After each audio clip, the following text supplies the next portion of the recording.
नमस्कार, आपके अपने श्रीदेवी क्लासेस यूट्यूब चैनल पर आज हमारे विषय इंस्ट्रूमेंटेशन एंड कंट्रोल में एक नई वीडियो में बात करते हैं सिंक्रो पेयर की, जिसमें सिंक्रो कंट्रोल ट्रांसमीटर पे जब हम रोटर पे इनपुट कैरियर फ्रीक्वेंसी सिग्नल देते हैं और कंट्रोल ट्रांसफार्मर के रोटर पे जो आउटपुट आता है वो हमें एंगुलर मेजरमेंट्स देता है। तो शुरू करते हैं आज की वीडियो और समझते हैं सारी बात। सिंक्रो कंट्रोल पेयर एक सिंक्रो ट्रांसमीटर और एक सिंक्रो कंट्रोल ट्रांसफार्मर का समूह है। दोनों रोटेटिंग ट्रांसफार्मर सिद्धांत पर काम करने वाले इलेक्ट्रोमैकेनिकल या इलेक्ट्रोमैग्नेटिक ट्रांसड्यूसर्स हैं, जिनमें रोटर के रोटेशन से स्टेटर और रोटर पर रखी हुई हमारी प्राइमरी और सेकेंडरी वाइंडिंग्स के बीच में मैग्नेटिक कपलिंग रोटर पोजीशन के अनुसार बदलती है और इससे हमारे वोल्टेज सिग्नल्स बदलते हैं। मेजरमेंट से हमें एंगुलर पोजीशंस का पता लगता है। सिंक्रो पेयर को हम रोटरी पोजीशन सेंसर और एरर डिटेक्टर के तौर पे यूज करते हैं। ट्रांसमीटर और कंट्रोल ट्रांसफार्मर के रोटर के बीच में अगर एंगुलर पोजीशंस में मिसअलाइनमेंट होगा तो उसके अकॉर्डिंग हमें जो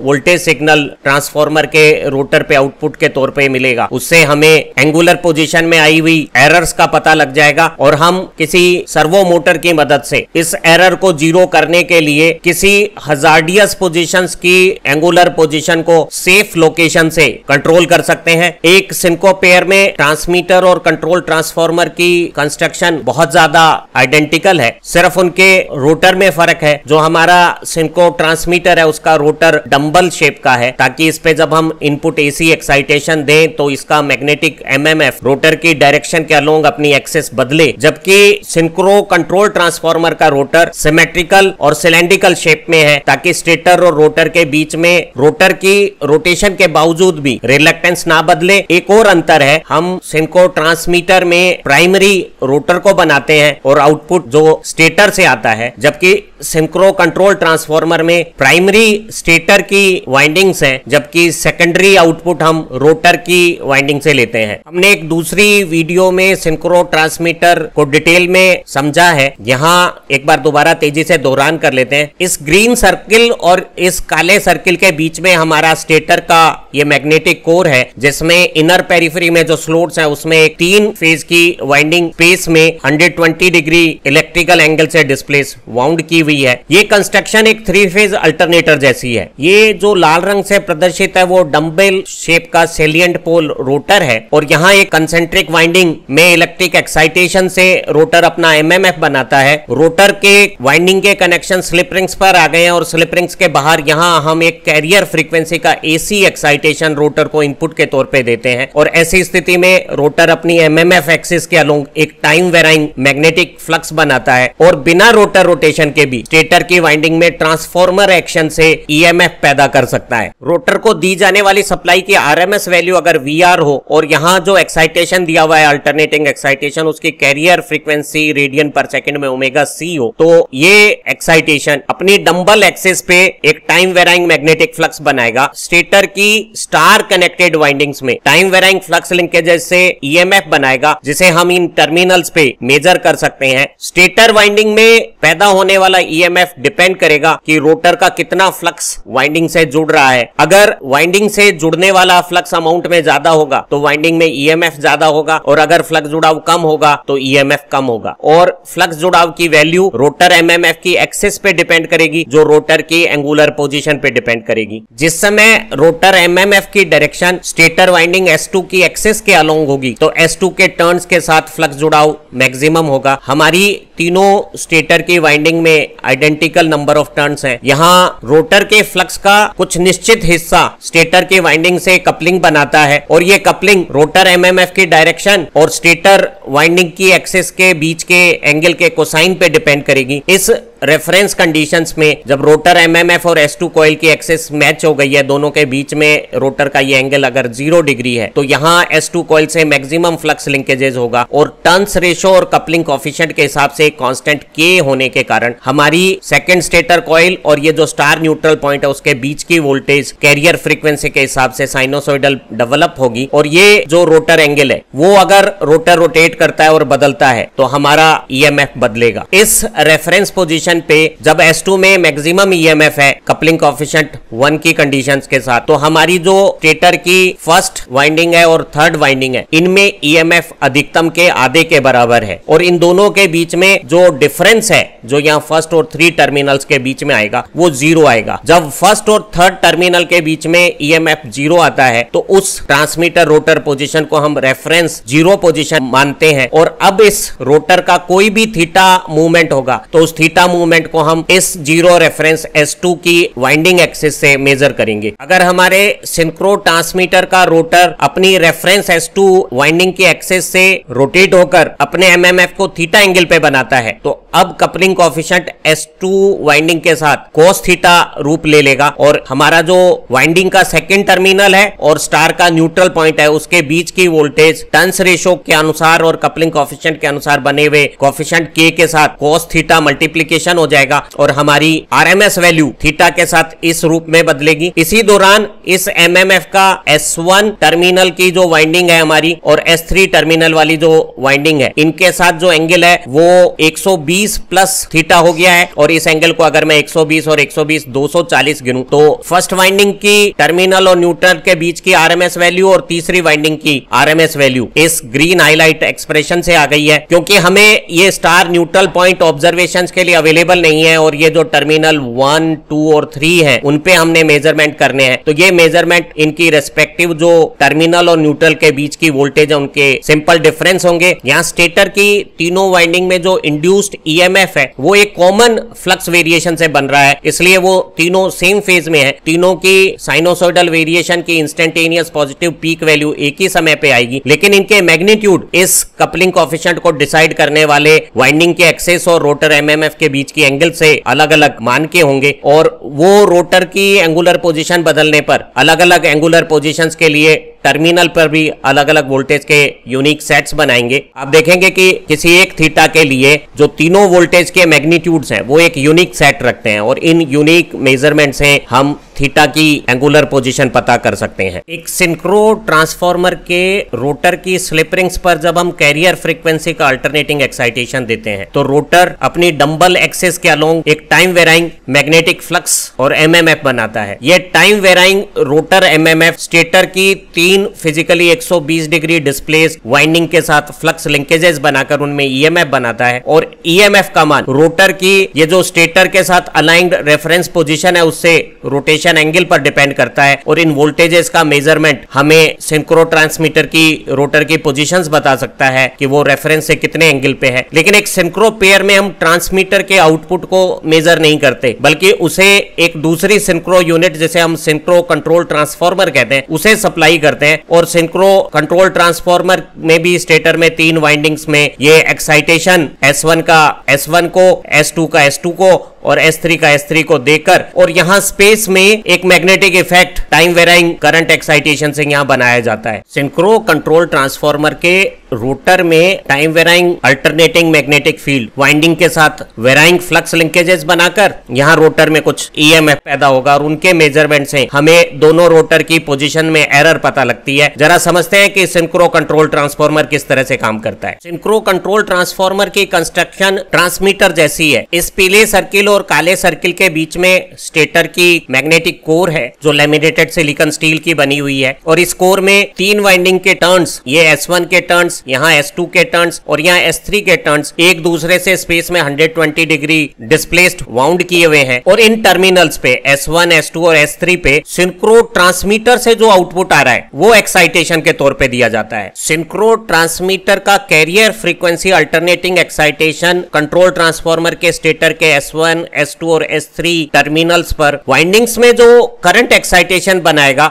वो डिपेंड करेगा कि हमारा ट्रांसमीटर का रोटर अपनी रेफरेंस 0 से क्या पोजीशन बनाए हुए है। ट्रांसमीटर और कंट्रोल ट्रांसफार्मर दोनों के स्टेटर आइडेंटिकल हैं और दोनों को हमने सीरीज में बैक टू बैक जोड़ा हुआ है, तो जो ट्रांसमीटर की S2 वाइंडिंग में करंट है वही कंट्रोल ट्रांसफार्मर की S2 वाइंडिंग के अंदर करंट होगा। इसी तरह से ट्रांसमीटर की S1 और कंट्रोल ट्रांसफार्मर ट्रांसफॉर्मर की S2 में करंट सेम होगा। तो जो मैग्नेटिक इफेक्ट यहाँ रोटर के चारों तरफ स्पेस में बनेगा वो ट्रांसमीटर और ट्रांसफॉर्मर में आइडेंटिकल बनेगा। इस स्टेटर वाइंडिंग के द्वारा एयर गैप स्पेस में बनाए गए अल्टरनेटिंग कैरियर फ्रीक्वेंसी एक्साइटेशन से रोटर की कंसेंट्रिक वाइंडिंग के टर्न्स में फ्लक्स लिंकेजेज होगी। हमने कंट्रोल ट्रांसफॉर्मर का जो रोटर है वो सिलेंड्रिकल शेप में लिया है और इसके अलग अलग रोटेशन होने पर भी स्टेटर और रोटर के बीच में मैग्नेटिक रिलेक्टेंस कांस्टेंट रहेगा और फ्लक्स कपलिंग ट्रांसफॉर्मर की रोटर पोजीशंस के साथ एक सिंक्रो पेयर के कंट्रोल ट्रांसमीटर की स्टेटर की ये तीनों वाइंडिंग जो पीली हाईलाइट में दिखाई हुई है उनके टर्न्स और ओरिएंटेशन एक कंट्रोल ट्रांसफॉर्मर की स्टेटर की तीनों वाइंडिंग्स के बराबर टर्न्स और ओरिएंटेशन रखती है, जैसा कि यहाँ ग्रीन हाईलाइट में दिखाया हुआ है। और जब हम इन दोनों स्टेटर को बैक टू बैक कनेक्ट कर देते हैं तो ट्रांसमीटर की S2 वाइंडिंग का करंट और कंट्रोल ट्रांसफॉर्मर की S2 वाइंडिंग का करंट सिमिलर हो जाएगा। इसी तरह से S1 का कनेक्शन S1 से हो गया है और जो S3 वाइंडिंग है ट्रांसमीटर की वो ट्रांसफॉर्मर की S3 वाइंडिंग से सीरीज कनेक्टेड है। तो दोनों की ओरिएंटेशन सेम है, टर्न सेम है और करंट सेम होने से दोनों के द्वारा प्रोड्यूस्ड स्पेस मैग्नेटिक फील्ड एक जैसा होगा। ट्रांसमीटर के रोटर की कंसेंट्रिक वाइंडिंग में जब कैरियर फ्रीक्वेंसी का साइनोसॉइडल अल्टरनेटिंग करंट भेजा जाता है तो वो अपने डंबल एक्सिस के along time varying magnetic MMF बनाती है और ट्रांसफॉर्मर एक्शन से इन तीनों वाइंडिंग में जो करंट सर्कुलेट होगा वो करंट इस एमएमएफ का विरोध करने के लिए इसी डायरेक्शन में अपना एमएमएफ बनाएगा। तो हम कह सकते हैं कि ट्रांसफॉर्मर के अंदर भी जो एमएमएफ बनेगा स्टेटर की वाइंडिंग के टर्न्स में करंट फ्लो से वो ट्रांसमीटर के रोटर एमएमएफ की एक्सिस में ही काम करेगा। अर्थात सिंक्रो पेयर के ट्रांसफॉर्मर में स्टेटर के एक्साइटेशन से स्पेस में बना हुआ मैग्नेटिक इफेक्ट की डायरेक्शन ट्रांसमीटर के रोटर एमएमएफ की डायरेक्शंस में होगी। अगर हमारे ट्रांसमीटर का रोटर अपनी एंगुलर पोजीशन बदलेगा तो इन ट्रांसमीटर की स्टेटर कॉइल्स के ईएमएफ में चेंज होने से करंट फ्लो का वेरिएशंस होगा और जो करंट फ्लो होगा वो अपना एमएमएफ रोटर के एमएमएफ के अगेंस्ट में बनाने के लिए काम करेगा और जैसा एमएमएफ ट्रांसमीटर का स्टेटर बना रहा है वैसा ही एमएमएफ रिसीवर का या कंट्रोल ट्रांसफॉर्मर का स्टेटर बनाएगा। तो हम पाएंगे कि कंट्रोल ट्रांसफॉर्मर में एमएमएफ की डायरेक्शन ट्रांसमीटर के रोटर एमएमएफ से डिसाइड हो रही है। जब हमारा ट्रांसमीटर का रोटर अपनी रेफरेंस जीरो एक्सिस पर है S2 कॉइल की एक्सिस के अलोंग, उस समय ट्रांसफॉर्मर का एमएमएफ यहाँ वर्टिकल लाइन पे इस काली रेफरेंस लाइन के अलोंग बनेगा और अगर मेरा कंट्रोल ट्रांसफॉर्मर के रोटर की ओरिएंटेशन इससे परपेंडिकुलर हो तो हम पाएंगे कि ये जो फ्लक्स है साइनोसॉइडल टाइम वेराइंग उसके लिंकेजेस रोटर की वाइंडिंग के साथ नहीं होने से इस समय रोटर कोई ईएमएफ नहीं बनाएगा और ये particular rotor position control transformer का रेफरेंस जीरो एंगुलर पोजीशन कहलाएगी। जिस समय कंट्रोल ट्रांसमीटर का rotor reference zero angle position पर है और उसके एमएमएफ की डायरेक्शन और S2 कॉइल की एक्सिस मैच कर रही है उस समय हमारे कंट्रोल ट्रांसफॉर्मर में भी एमएमएफ उसी डायरेक्शन में अलाइन डायरेक्शन में बन रहा है और इस पर्टिकुलर कंट्रोल ट्रांसफॉर्मर के रोटर की जीरो रेफरेंस पोजीशन पे जब ट्रांसफॉर्मर की रोटर की एक्सिस और स्टेटर के एमएमएफ की एक्सिस परपेंडिकुलर है तो इसमें कोई ईएमएफ नहीं है। लेकिन अगर रोटर को रोटेट किया जाता है तो हम पाएंगे कि ये एक नई पोजीशन आ गई है रोटर की जिसमें स्टेटर का एमएमएफ और रोटर की एक्सिस अलाइंड हो गई है, फ्लक्स लिंकेजेस मैक्सिमम हो गई है और इस समय इस रोटर में मैक्सिमम फ्लक्स लिंकेजेस के फ्लक्स चेंज से मैक्सिमम ईएमएफ आएगा जो यहां हमें आउटपुट में मिल जाएगा। तो हम देख रहे हैं कि एक सिंक्रो पेयर में ट्रांसफॉर्मर में एयर गैप स्पेस में बनने वाला मैग्नेटिक इफेक्ट ट्रांसमीटर की रोटर एक्सिस से डिसाइड होगा और उस एक्सिस से हमारा कंट्रोल ट्रांसफॉर्मर का रोटर किस एंगुलर पोजीशन पर होगा उसी के अनुसार यहां आउटपुट आएगा। जरा इस बात को ठीक से समझ लेते हैं। हमारे इस फिगर में सिंक्रो पेयर का ट्रांसमीटर और कंट्रोल ट्रांसफॉर्मर दोनों के रोटर अपनी रेफरेंस जीरो पोजीशन पे है। सिंक्रो ट्रांसमीटर का रोटर जब अपनी रेफरेंस जीरो पोजीशन पे है तो इसका मतलब है कि उसमें अल्टरनेटिंग करंट के एक्साइटेशन से जो अल्टरनेटिंग एमएमएफ बन रहा है उस एमएमएफ की एक्सिस और S2 वाइंडिंग की एक्सिस आइडेंटिकल है। S2 में मैक्सिमम ईएमएफ इंड्यूस हो रहा है और S1 और S3 के बीच में यहां ईएमएफ जीरो है। जब सिंक्रो ट्रांसमीटर का स्टेटर सिंक्रो कंट्रोल ट्रांसफॉर्मर के स्टेटर से बैक टू बैक कनेक्ट होता है तो दोनों के आइडेंटिकल टर्न्स और आइडेंटिकल आइडेंटिकल पोजीशंस में आइडेंटिकल करंट सीरीज कनेक्शन से फ्लो होता है और ऐसी स्थिति में करंट कैरिंग स्टेटर वाइंडिंग अपना खुद का एमएमएफ बनाएगी जो ट्रांसफॉर्मर एक्शन के अनुसार प्राइमरी रोटर के एमएमएफ की एक्सिस के अलोंग ओपोजिशन इफेक्ट बनाएगी। और क्योंकि ट्रांसमीटर और ट्रांसफॉर्मर दोनों के स्टेटर आइडेंटिकल हैं और करंट भी आइडेंटिकल है, तो ट्रांसफॉर्मर में भी जो वर्किंग एमएमएफ है उसकी ओरिएंटेशन ट्रांसमीटर के रोटर एमएमएफ के अलोंग हो जाएगी। क्योंकि हमारा कंट्रोल ट्रांसफॉर्मर का रोटर इस एमएमएफ एक्सिस से 90 डिग्री एंगल पे अपनी रेफरेंस पोजीशन पे है, तो यहां जो आउटपुट आएगा रोटर के अक्रॉस वो इस समय 0 आएगा। अगर मैं कंट्रोल ट्रांसमीटर के रोटर को थीटा एंगल डिस्प्लेस कर देता हूं तो रोटर अपना एमएमएफ थीटा एंगल के एक्सिस पे बनाएगा और उससे जो करंट इंड्यूस होगा स्टेटर में back to back connected transmitter की स्टेटर वाइंडिंग में और ट्रांसफॉर्मर की स्टेटर वाइंडिंग में, तो ट्रांसफॉर्मर में भी एमएमएफ उसी एक्सिस पे बनेगा। अगर मेरा कंट्रोल ट्रांसफॉर्मर का रोटर अपनी रेफरेंस 0 पोजीशन से alpha angle anti clockwise rotate हो जाता है तो इस स्ट्रक्चर में अल्टरनेटिंग एमएमएफ और वाइंडिंग के एक्सिस के बीच में ये जो एंगल फाई है उसकी वैल्यू इस रिलेशन अनुसार हो जाएगी। अगर थीटा और अल्फा दोनों 0 होते तो ये एंगल फाई 90 होता और हमारे ट्रांसफॉर्मर की रोटर वाइंडिंग के साथ फ्लक्स जुड़ाव 0 होने से यहां ईएमएफ भी 0 होता। अगर ट्रांसमीटर में रोटर भी अपने रेफरेंस एंगल 0 पे होता और ट्रांसफॉर्मर का रोटर भी अपनी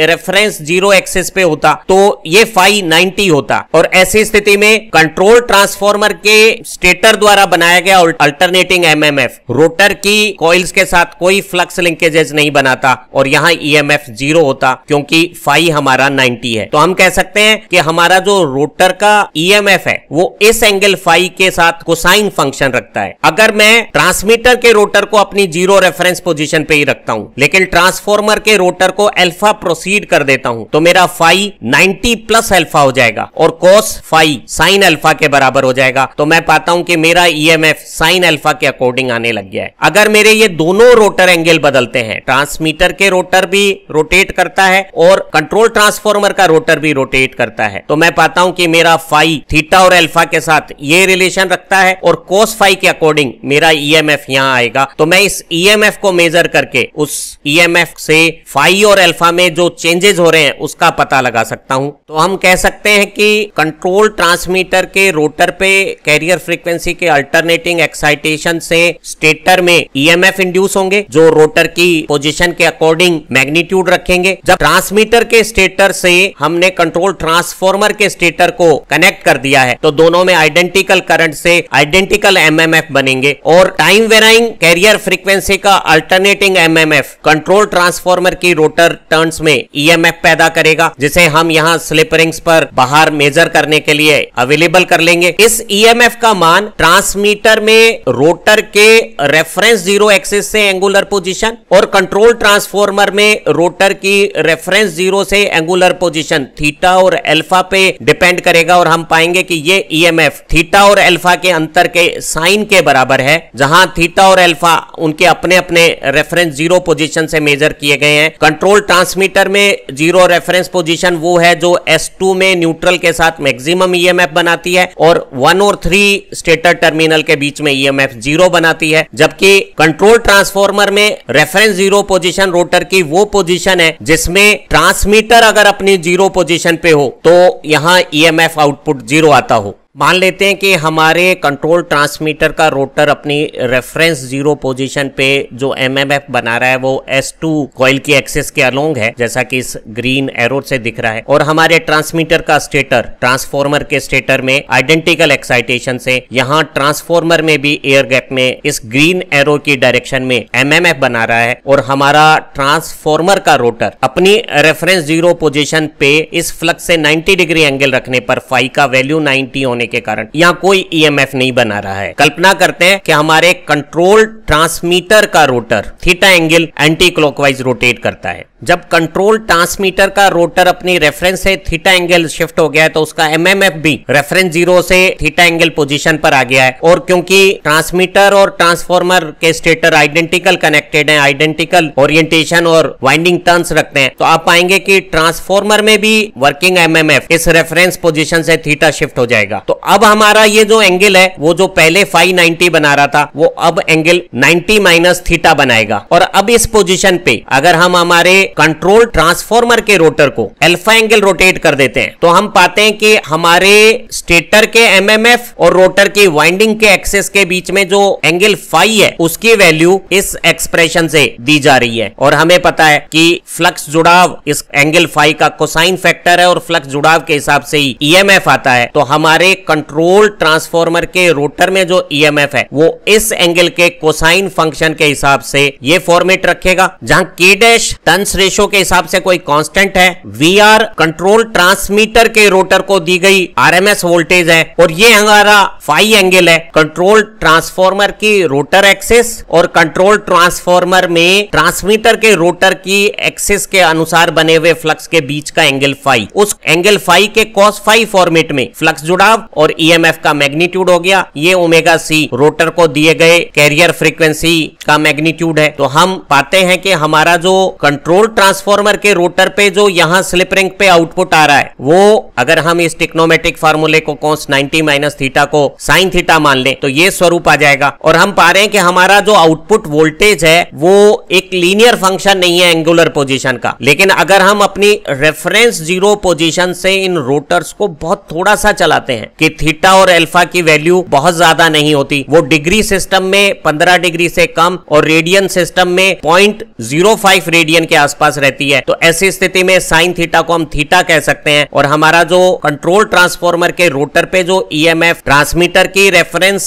जीरो पोजीशन से डिस्प्लेसमेंट और ट्रांसफॉर्मर के रोटर की रेफरेंस जीरो से डिस्प्लेसमेंट पोजीशन के साथ ये फॉर्मेट रखता है। और हम पा रहे हैं कि ये एक लीनियर रिलेशन है जिसमें आउटपुट वोल्टेज रोटर की एंगुलर पोजीशन के डिफरेंस के प्रोपोर्शनल है, और अगर ये डिफरेंस समय के साथ बदलता है तो कैरियर फ्रीक्वेंसी का ये जो साइनोसॉइडल वेरिएशन है उसका मैग्नीट्यूड इस एंगल की मैग्नीट्यूड के हिसाब से मॉड्यूलेट होकर मिलेगा। उस मॉड्यूलेट वेव को एनालाइज करके हम एंगल की एरर का पता लगा सकते हैं। तो हमने समझा कि सिंक्रो पेयर में सिंक्रो कंट्रोल ट्रांसमीटर और सिंक्रो कंट्रोल ट्रांसफॉर्मर का जो ये पेयर कॉम्बिनेशन है वो दोनों की रोटर की अपनी रेफरेंस जीरो पोजीशन से जो एंगुलर डिस्प्लेसमेंट होता है कंट्रोल ट्रांसमीटर का और कंट्रोल ट्रांसफॉर्मर के रोटर का, उस एंगुलर डिस्प्लेसमेंट की एरर को एक वोल्टेज के रूप में यहां जनरेट कर देता है। और ये जो वोल्टेज है जो कंट्रोल ट्रांसफॉर्मर के रोटर पे आउटपुट के तौर पे आती है वो इन दोनों